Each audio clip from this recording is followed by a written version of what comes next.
Hola querida familia de Iglesia Bíblica Cristiana. Para mí es un placer grande poder estar acá y compartir con ustedes.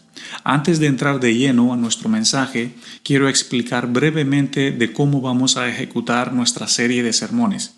Primeramente quiero decir de que vamos a estar compartiendo con ustedes en esta serie 12 sermones y el título de esta serie es Conociendo al Hijo de Dios. ¿Qué significa esto?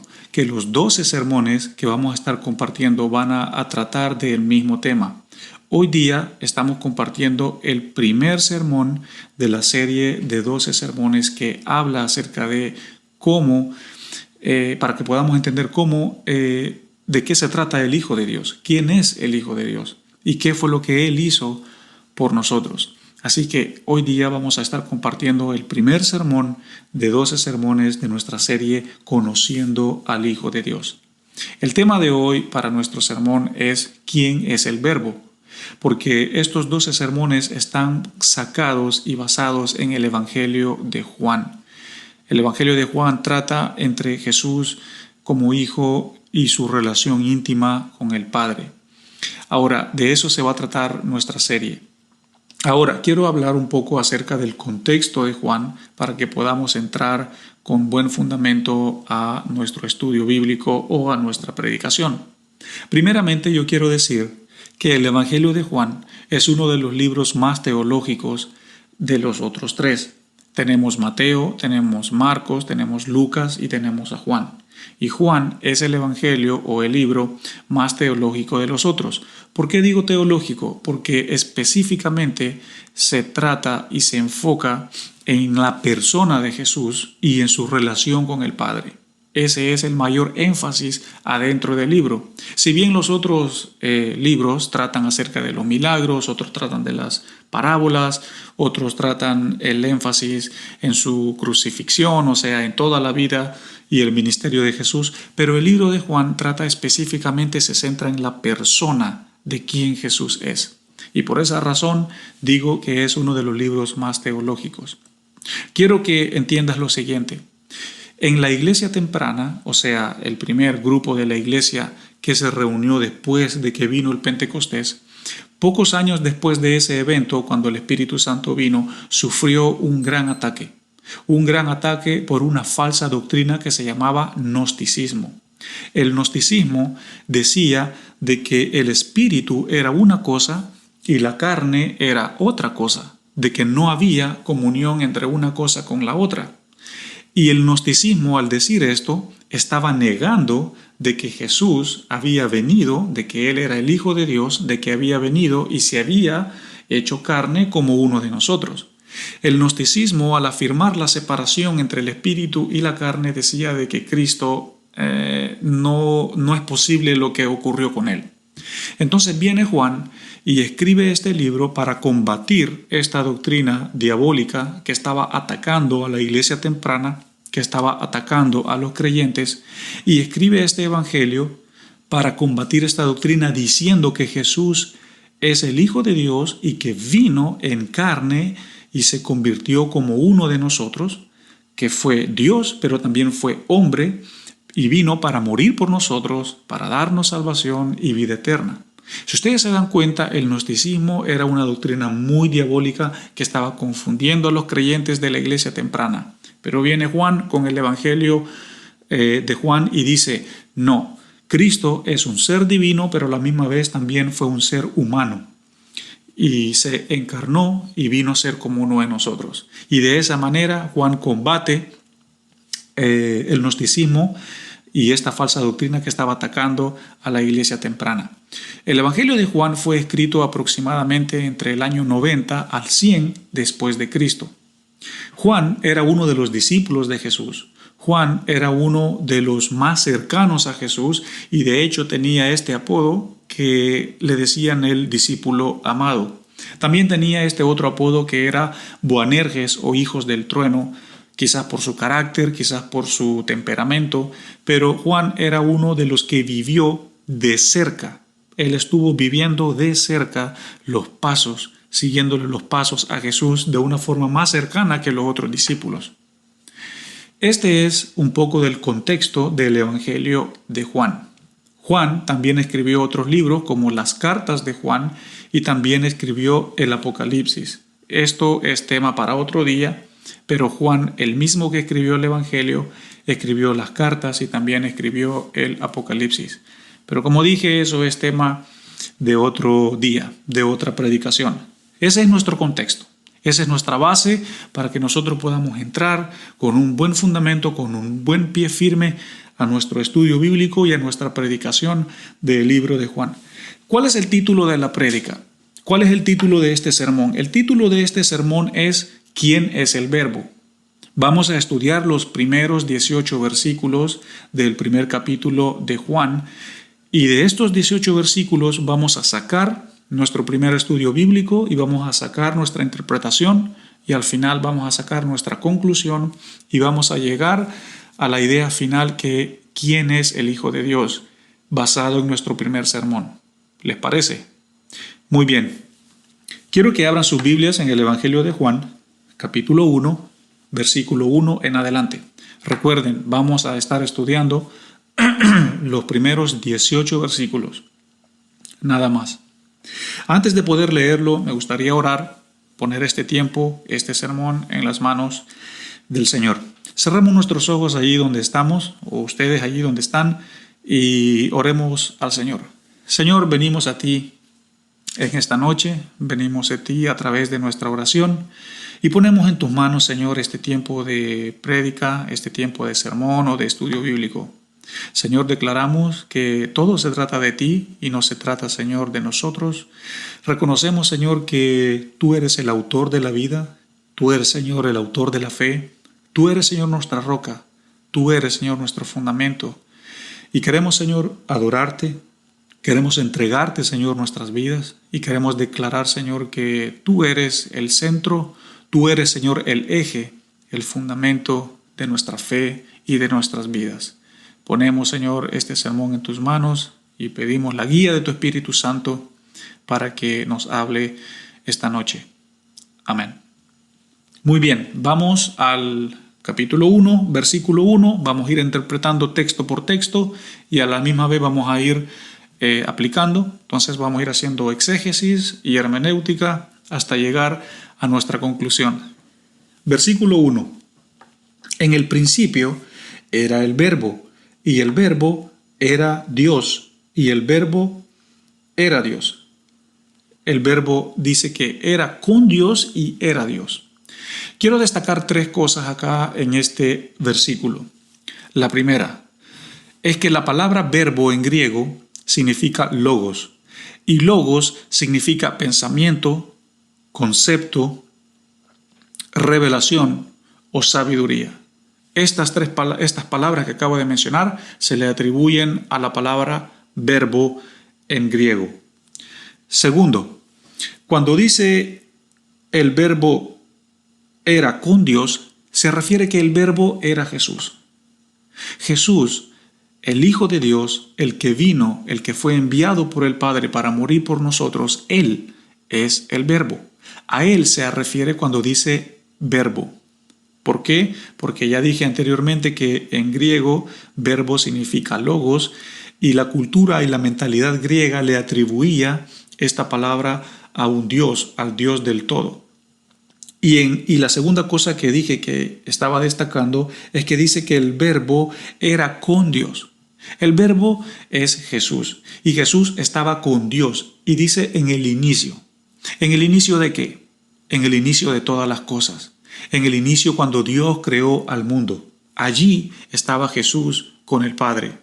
Esto significa que Jesús siempre existió desde el inicio de todas las cosas. Colosenses capítulo 1, versículo 17, si tú lo puedes buscar mientras avanzamos el estudio, nos lo confirma. La tercera cosa que quiero destacar del primer versículo es que dice que el verbo era Dios. ¿Por qué dice que el verbo era Dios? Porque cuando Jesús fue enviado y cuando Él vino aquí a la tierra a vivir y a morar con nosotros, Él fue la imagen del Dios invisible. ¿Puedes entender lo que esto significa? La imagen del Dios invisible. Y esto nos lo dice Colosenses capítulo 1, versículo 15. Colosenses capítulo 1, versículo 15 nos dice de que Jesús fue la imagen del Dios invisible. Estas son las tres cosas que quise destacar del primer versículo. Primero es que el verbo en griego significa sabiduría, significa logos, significa revelación. La segunda cosa es que el verbo es Jesús y Jesús estaba con Dios desde el inicio de todas las cosas. Y la tercera cosa que destaqué fue que Jesús, cuando vino aquí en la tierra, Él fue la imagen del Dios invisible. Ahí tenemos nuestro primer versículo. Vamos al versículo 2. Este era en el principio con Dios. ¿Por qué vuelve a decir que este estaba en el principio? Como ya lo dijimos anteriormente, el verbo es Jesús y Jesús estaba en el principio junto con la Trinidad, Dios Padre, Dios Hijo y Dios Espíritu Santo. Los tres, que son una sola persona, estaban juntos cuando Dios creó todas las cosas. Cuando Dios dijo, hágase los cielos, háganse la tierra, que haya agua, que hayan animales, que hayan árboles. Y después cuando Dios creó al hombre, cuando Dios creó todas las cosas, Dios Padre, Dios Hijo y Dios Espíritu Santo estaban juntos en la creación. Y por eso acá dice el verbo estaba en el inicio con Dios. Se refiere a que Jesús estaba en el inicio con Dios. Versículo 3. Todas las cosas por Él fueron hechas, y sin Él nada de lo que ha sido hecho fue hecho. Tenemos un versículo en Romanos capítulo 8 que dice que por Él, para Él y por Él son todas las cosas. Lo que nosotros tenemos que entender acá es que todo lo que Dios creó fue creado para su propia gloria. Fue creado para su propia gloria, para que nosotros podamos apreciar, para que nosotros podamos ver a través de la creación y a través de todas las cosas que Él ha hecho, cuán grande Dios es, cuán maravilloso y cuán poderoso Dios es. Por eso Dios creó todas las cosas, pero para su propia gloria y para que nosotros con su creación lo podamos admirar. Ese es el propósito de lo que está diciendo acá este versículo 2. Vamos al 4. En Él estaba la vida, y la vida era la luz de los hombres. Cuando Jesucristo vino aquí a la tierra, enviado por el Padre, dice que Él era la vida, y Él vino a dar vida, y vino a rescatar a lo que estaba perdido. Pero yo quiero que tú entiendas acá un contraste, porque si acá el texto está diciendo que Jesús era la luz y era la vida, algo similar pasó allá en la creación. Cuando Dios sopla vida en el hombre y cuando Dios dice, hágase la luz. ¿Puedes entender los dos ejemplos? Cuando Cristo vino aquí en la tierra, Él era la vida y Él era la luz de los hombres. Pero en la creación, Dios sopló vida en el hombre, pero antes de eso dijo, hágase la luz. Y en ambos eventos, Jesús estaba presente. Es simplemente maravilloso. Vamos a nuestro siguiente versículo, el versículo 5. La luz en las tinieblas resplandece, y las tinieblas no prevalecieron contra ella. Aquí yo quiero que nosotros podamos entender que las tinieblas no prevalecieron contra ella. Es decir, si Jesús vino acá a la tierra en representación de la luz, en representación de la vida, y acá el texto dice que las tinieblas no pudieron contra ella. Cuando dice las tinieblas se refiere al reino de Satanás, a todos sus demonios y a toda su legión, que ellos desde que Jesús vino y empezó a caminar hacia su viaje hacia la cruz, cuando Él iba caminando hacia la cruz para morir por nosotros, el enemigo lo intentó frenar de muchas maneras, tentándolo en el desierto, diciéndole que se tirara de ese lugar alto, diciéndole que le adorara, diciéndole que hiciera esto, diciéndole que hiciera lo otro. Podemos ver en algunos otros ejemplos cuando los demonios le decían a Jesús muy enojados que por qué se intrometía y que por qué había venido. Pero nosotros podemos ver cómo el enemigo intentó frenar el hecho de que Jesús fuera a la cruz y no muriera y no cumpliera la misión que él traía de parte del Padre, que era darnos vida eterna. Porque sabemos que el enemigo está en contra de la vida. Sabemos que él es la muerte en sí misma. Entonces, Satanás y su reino y todas sus legiones no pudieron frenar esta luz que es Jesús cuando vino aquí en la tierra. Vamos a nuestro versículo 6. Hubo un hombre enviado de Dios, el cual se llamaba Juan. Acá el versículo 6 se está refiriendo a Juan el Bautista. Juan el Bautista vino a preparar el camino. Él vino a anunciar a todas las personas de que pronto vendría y que de hecho ya había llegado el Hijo de Dios, que era una persona que él no era digna de desatar la correa de sus sandalias. Entonces, Juan acá está diciendo de que el Hijo de Dios ya había llegado. Él era el que estaba abriendo el camino para que Jesús viniera. Versículo 7. Este vino por testimonio para que diese testimonio de la luz, a fin de que todos creyesen en él. Repito, Juan vino, Juan el Bautista, no Juan el que escribió el Evangelio, sino que Juan el Bautista, él vino para mostrarle el camino, para anunciarle a las personas de que Jesús había llegado. Ahora yo quiero mencionar algo.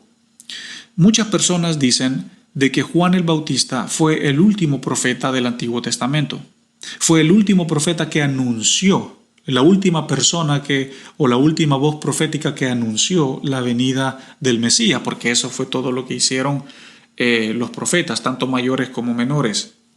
Sabemos que el último profeta fue Malaquías, el último profeta oficial. Pero metafóricamente, así como con ejemplo, o usándolo de ejemplo, sí, metafóricamente, se cree de que Juan el Bautista fue el último que anunció la venida del Mesías. Pero esto es solo un nombre, solo es algo que la gente le atribuye diciendo que él fue el último. Si bien Malaquías lo fue, pero en realidad ambos anunciaron la venida de este Mesías. Ahora vamos al versículo 8. No era él la luz, sino para que diese testimonio de la luz. Juan el Bautista vino no afirmando que él era la luz, no diciendo yo soy la luz, yo soy el camino, la verdad y la vida. No, Juan el Bautista vino para dar testimonio, para decirle a las personas que lo estaban escuchando que la luz, que el camino, la verdad y la vida ya estaba aquí presente. Versículo 9. Aquella luz verdadera que alumbra a todo hombre venía a este mundo. Yo quiero ponerte un ejemplo. Aquí el texto está diciendo que la luz verdadera ya había venido al mundo. ¿Qué pasa cuando nosotros caminamos en la oscuridad? Supongamos que tú te levantas en la madrugada para ir al baño y no enciendes la luz por alguna razón. Tú abres la puerta y corres el riesgo de tropezarte, de golpearte los dedos de los pies, corres el riesgo de golpear tu frente con la esquina de la puerta y corres el riesgo también de ir tocando y no encontrar la puerta del baño. Eso es así cuando nosotros caminamos en la oscuridad. Pero ¿qué pasa cuando nosotros caminamos en la luz? Encendemos la luz y vemos con claridad el camino que nos lleva hacia el baño. Bueno, así es el hombre cuando camina en la oscuridad. No sabe qué camino tomar, no sabe qué decisiones tomar y no sabe qué es lo mejor para él en esta vida, porque está caminando en oscuridad, porque no pueden ver lo que le conviene, lo que es correcto. Pero cuando el hombre tiene la luz, es decir, a Cristo en su corazón, la persona puede ver el camino, sabe qué decisiones tomar, sabe qué es lo mejor para él y para su familia. Esa es la gran diferencia entre una persona que tiene a Cristo, que tiene la luz, a una persona que no tiene a Cristo, o sea, no tiene a la luz. Eso es lo que este texto nos está diciendo. Vamos al versículo número 10. En el mundo estaba y el mundo por él fue hecho, pero el mundo no le conoció. Este es uno de los versículos más tristes de este capítulo, en mi opinión, porque si bien Cristo, que es el Verbo, estuvo junto con el Padre cuando el Padre estaba haciendo todas las cosas o creando todas las cosas, entonces si bien Jesús participó de eso, lo mismo que Él creó, el mundo que Él mismo creó, ahora viene y lo que Él mismo creó no le reconoce. Lo que Él mismo creó no le reconoce. Esto es triste. ¿Cómo es posible que Jesús, o Dios en Jesús, que creó todas las cosas, y ahora viene y lo que Él creó no le reconoce? Es como que no había una compatibilidad, no había esa conexión entre Dios y el mundo. Pero Dios creó al mundo. Es muy, muy, muy triste. Versículo 11. Y a lo suyo vino, y los suyos no le recibieron. Ahora, cuando se refiere que a los suyos vino, se refiere al pueblo judío. El pueblo judío que tenía el sello de la nación escogida, el sello de la nación santa. El pueblo judío tenía ese privilegio de ser los escogidos, los únicos de Dios. Entonces, cuando Jesús viene aquí a la tierra y cuando dice que vino a los suyos, vino para su pueblo primeramente, para el pueblo judío. Pero ¿qué fue lo que hizo el pueblo judío? Lo rechazó. El pueblo judío no le conoció y de hecho fue el mismo pueblo judío quien lo crucificó. Este es uno de los versículos más tristes también del primer capítulo. Versículo 12. Pero a todos los que le recibieron, a los que creen en su nombre, les dio potestad de ser hechos hijos de Dios. Este versículo, el versículo 12 nos está diciendo que a todo aquel que recibió a Cristo, tiene esa potestad, tiene ese derecho de ser hijo de Él. Es decir, esa persona ya no es un huérfano que vive bajo la ira de Dios. Cuando la persona viene a Cristo y le acepta, automáticamente pasa a ser parte de esa familia de Dios, pasa a ser un hijo de Dios. No importa si sea blanco, si sea negro, no importa si es rico o es pobre, si recibe a Cristo, si tiene a Cristo en su corazón, llega y pasa a ser un hijo de Dios. Esa es la gran diferencia del que tiene a Cristo y el que no tiene a Cristo. Uno tiene la vida eterna, el otro tiene la condenación eterna. Vamos a nuestro siguiente versículo. Los cuales no son engendrados de sangre, ni de voluntad de carne, ni de voluntad de varón, sino de Dios. El versículo 13 se está refiriendo al nuevo nacimiento, porque dice que cuando la persona viene a Cristo y le recibe, es un hijo de Dios, pero es un hijo de alguien que no es hombre, sino que es hijo de un ser divino, es hijo de un ser espiritual y un ser sobrenatural que es Dios. Y esto se refiere al nuevo nacimiento, cuando la persona nace de nuevo. Existen dos nacimientos, el nacimiento natural de mamá y papá y el nacimiento espiritual que es de Dios. Nosotros, cuando nacemos de nuevo, en nuestro segundo nacimiento espiritual, somos engendrados por Dios. Él es nuestro Padre. Él es quien nos va formando, quien nos va dando el crecimiento hasta alcanzar la madurez. Esta es la diferencia entre el nacer natural y el nacer espiritual. Que el nacer de nuevo, que es el nacer espiritual, Dios es nuestro Padre, es Él quien nos ha engendrado por su voluntad, no por voluntad de hombres. Esto es muy importante que nosotros lo podamos entender. Vamos al versículo 14. Y aquel verbo fue hecho carne y habitó entre nosotros y vimos su gloria, gloria como del unigénito del Padre, lleno de gracia y de verdad. Primeramente el texto está diciendo que el verbo, es decir, Jesús, vino y se hizo carne. Yo quiero que tú entiendas la diferencia entre encarnación y reencarnación. La encarnación es lo que el texto está hablando. La encarnación es lo que hizo nuestro Señor Jesucristo de convertirse en un ser divino a un ser humano y natural. Eso es, perdón, eso es encarnación. Pero la reencarnación, eso es otro tema, eso es algo diabólico que no tiene absolutamente nada que ver con el cristianismo. Encarnación es lo que hizo nuestro Señor Jesucristo. Reencarnación es algo completamente diabólico. Leamos nuestro segundo versículo, o sea, el versículo 15. Perdón. Juan dio testimonio de él y clamó diciendo: Este es de quien yo decía, el que viene después de mí es antes de mí, porque era primero que yo.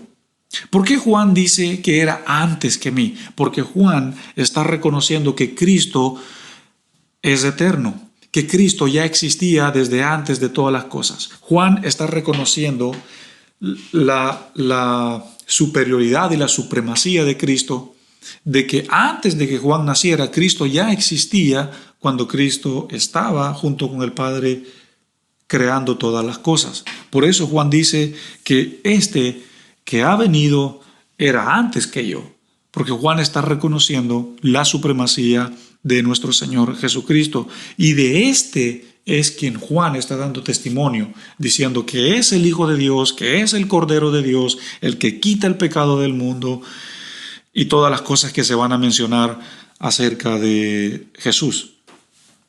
Leamos el versículo 16.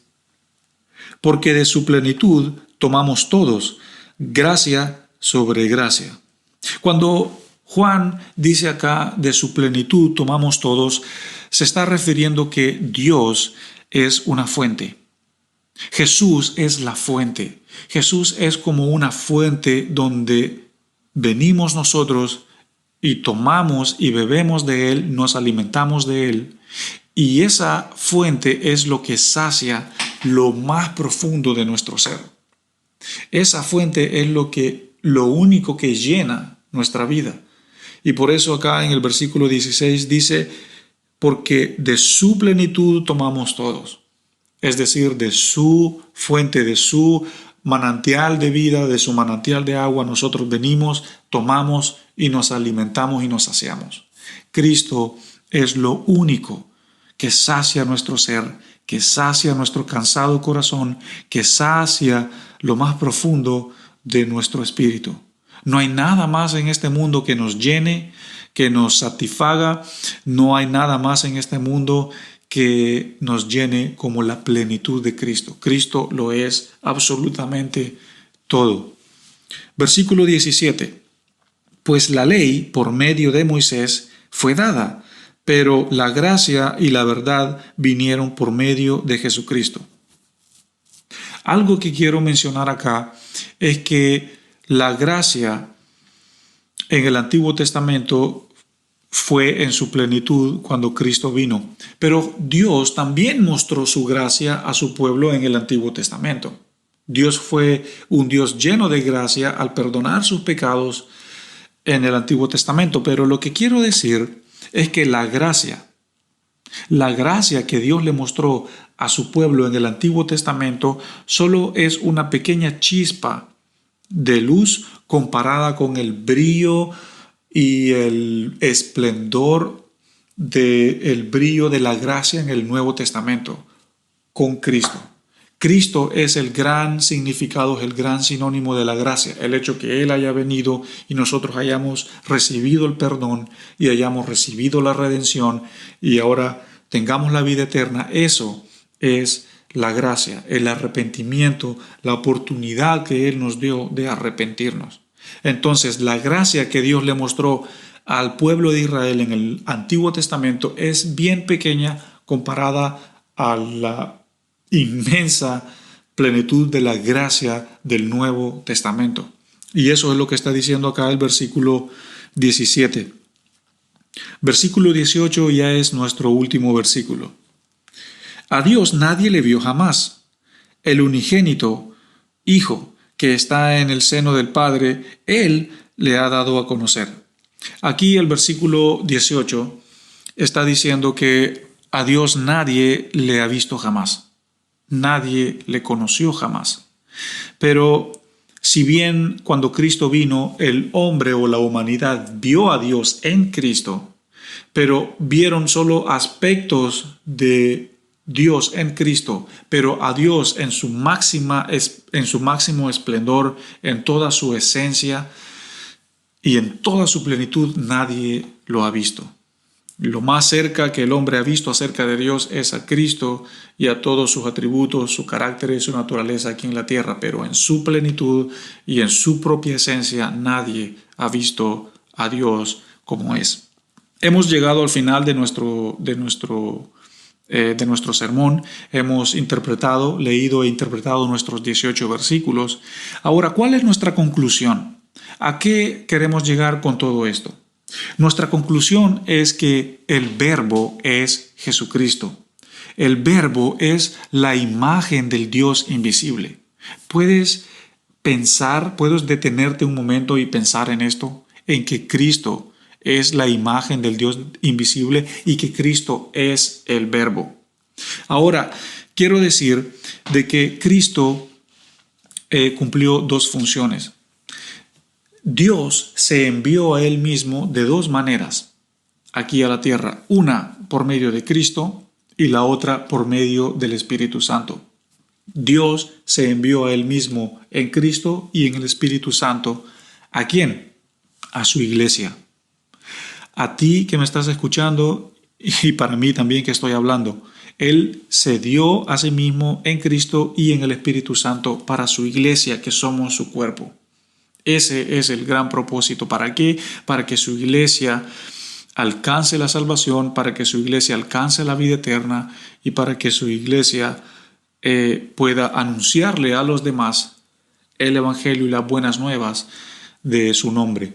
Esa es la gran conclusión de nuestro primer sermón de Conociendo al Hijo de Dios, que el Verbo es Cristo y Cristo es nuestro todo. Hemos llegado al final de nuestro sermón. Espero que haya sido de bendición y de edificación para tu vida. Y nos vemos en nuestro segundo sermón de nuestra serie Conociendo al Hijo de Dios. Que el Señor te bendiga.